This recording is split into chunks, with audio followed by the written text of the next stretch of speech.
ल है लिची लिची अहिले सालको लिची चाहिँ यसरी खाँदै हो। सम्पर्क गर्नुहोस् माथागढी 8 तिर। माथागढी 8 चरङ्गी भन्ने ठाउँ यसरी हुँदैछ हाम्रो व्यवस्था। यो सरहरूलाई यसो कसैले ल्याइदिउँ न चखाउने त्यही हो भन्ने कुरो छ। के छ पोहोर सालको टेस्ट छ यो पालिको पोहोर सालको अलिक टेस्ट थियो यसो अलि ढिला पाकेको अझै पाक्नै बाँकी छ।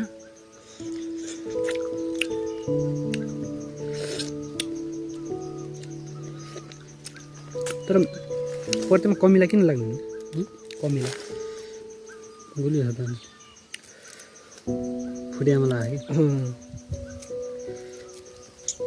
कि साथीहरू खाने बेला सम्पर्क गरौँ है।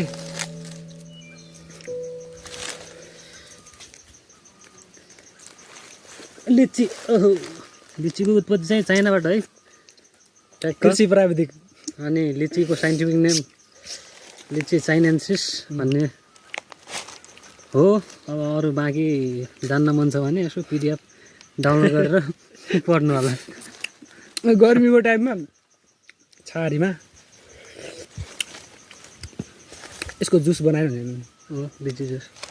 ल लिची अर्को जुस त जुस फेरि अर्को खाले लिचीको जुस होइन फेरि यो के अर्को खाले भन्नु लिची हुन्छ नि अर्को ए लिची भन्ने थाहा अर्को लिची धेरै किसिमको छ हुन्छन्। ल कस्तो मन पर्यो कि नै के कस्तो लाग्यो यसो ट्याक्क कमेन्ट गर्नु होला है त। ल